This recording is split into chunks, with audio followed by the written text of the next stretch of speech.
Hi guys, I'm back again with another video about the Aries new moon, specifically as it pertains to Chiron. In my last video, I talked a lot about the general themes of the Aries new moon and what we can expect, but I didn't mention Chiron, so some of you may have noticed that, and it was because I wanted to make a separate video. The new moon in Aries is actually going to be conjunct Chiron, so that is a big deal for a lot of different reasons, and that's what I want to get into. I also want to talk about what we've been experiencing with Chiron in Aries and what we can expect with Chiron moving into Taurus finally this year. Chiron has been in Aries for a very long time. It entered Aries back in April 17th of 2018, and it has kind of done some retrograde since then, but it is consistently returned to Aries and been in Aries since then. And so this has really kind of forced us, against our will, but forced us to really pay attention to those wounds, and what was coming up in whatever house we have Aries in, if we have planets in Aries, and how we can work through, the anger, the self-limiting beliefs, the fears or the doubts, when it comes to self-actualization, when it comes to, discovering who you are, and also carving out that path and just figuring out your life purpose or what you're meant to do or what you're meant to create or establish in life. Where are you supposed to get started?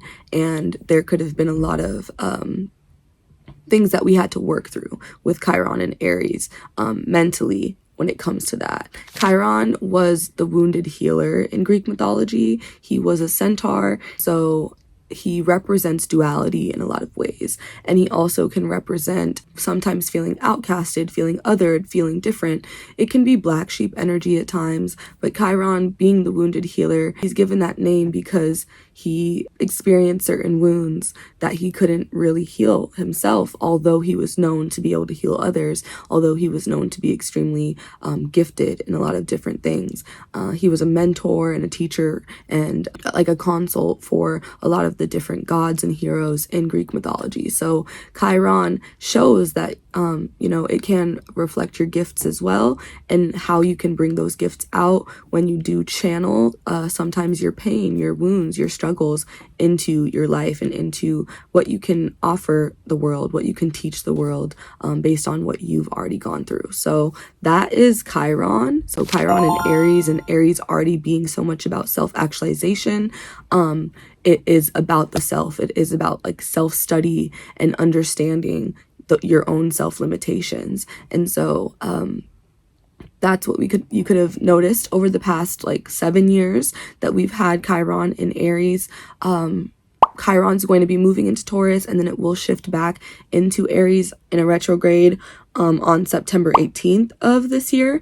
And so we will kind of start to experience what Chiron in Taurus feels like, and then we will be revisiting the themes of Chiron and Aries. And so I think it's interesting that this new moon in Aries is going to be conjunct Chiron. It really feels like it's an opportunity to take all that we've learned and start to try to integrate it into our new being or into who we want to be now. And so in the last reading, I was saying a lot about taking initiative in regards to the life you want and your own sense of deservingness and what's possible for you. And so that also ties into those themes of Chiron and Aries. Aries makes me think of our development or, again, that cardinal energy of initiating or going towards something, our direction in life. And so Chiron and Aries could have brought up the feeling of feeling lost or feeling, again, just unsure of your path or unsure of even where you belong at times, unsure of what you're supposed to achieve or where your ambitions lie. I noticed over the past several years, a lot of clients will come and say what is my purpose, or should I pursue this thing? So that even makes me think of the Martian energy of Aries in regards to your actions and your execution. And so that self-doubt that I'm talking about, it could have been brought up in regards to those things, in regards to what you're capable of, what you can execute, what you can follow through on. Aries also relates to the body and being in tune with the body, paying attention to the body's signals and what it is telling you. And so it can also be about healing that relationship with our body, healing the relationship with what we're putting in our body, how we treat our body, how we view our body. So all of those things are related to Chiron and Aries. As we move into Chiron and Taurus, of course, we are going to have this like brief stint there before we move back into Aries. But after April 14th of 2027, we will officially move into that Chiron and Taurus transit.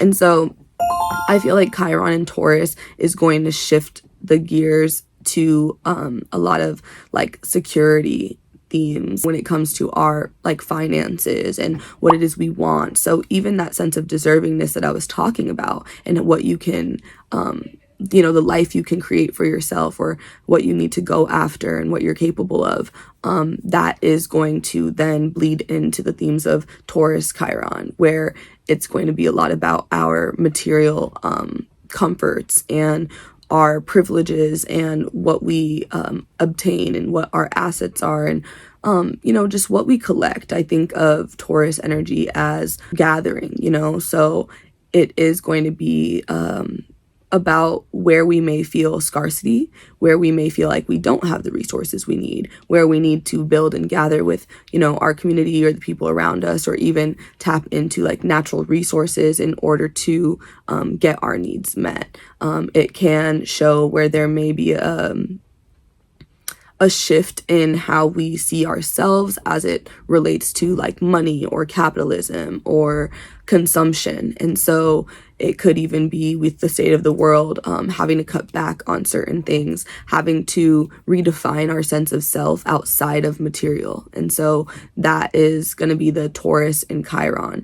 Taurus and Chiron, I said, that's going to be Chiron and Taurus. Whereas I feel Chiron and Aries is trying to ask us, who are you? Who do you want to be? Where do you stand? How do you define yourself? Because that's going to really matter as Chiron enters Taurus, because then we have to be able to define ourselves outside of, material, outside of sometimes even the tangible. I feel like Chiron and Taurus can also be about leaning into the spiritual. It is a Venusian sign, so I do think about how Venusians are all about harmony and balance and understanding how to attract things into your life, how to align with the energy that you're trying to attract or create or multiply.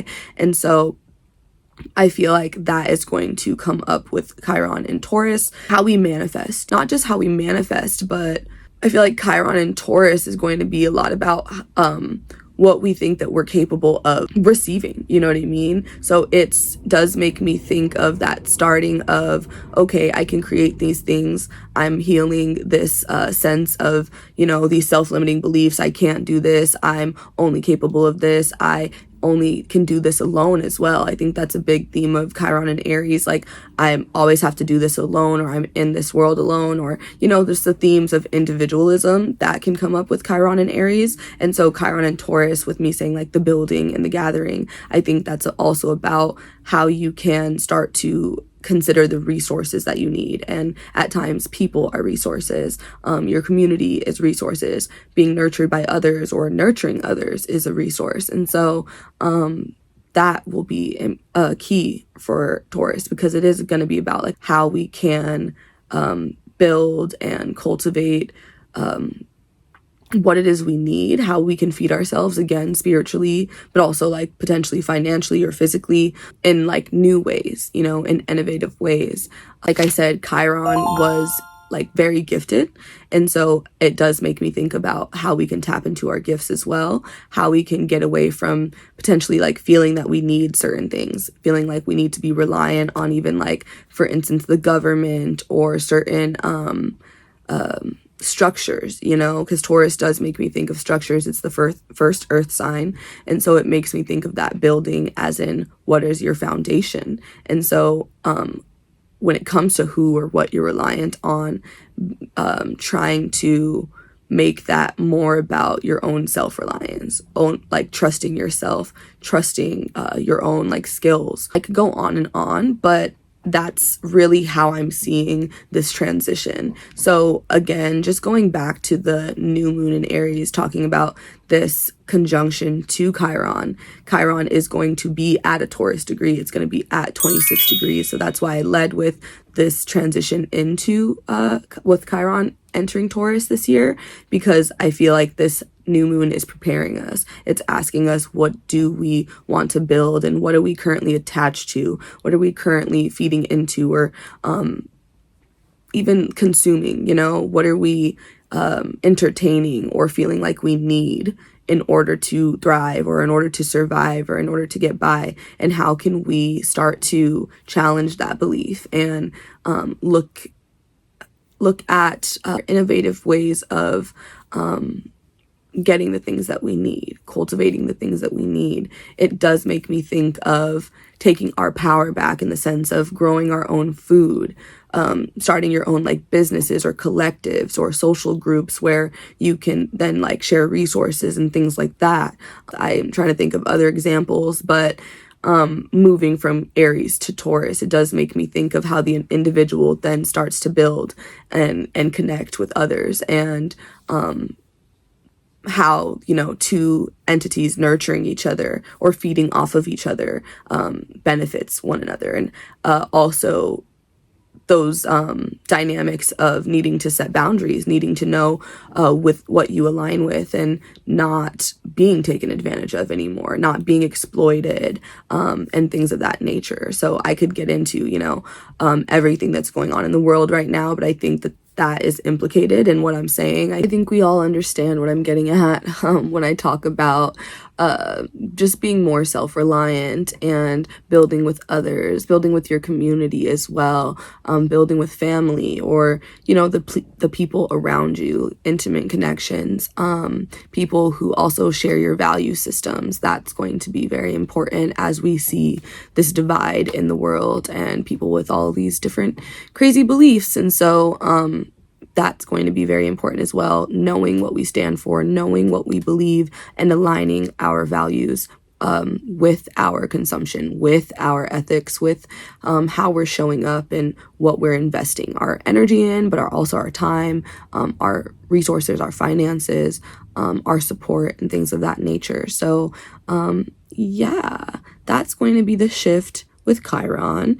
And again, I think Chiron emphasizes that idea of, how can I show up? What can I give? How can I serve?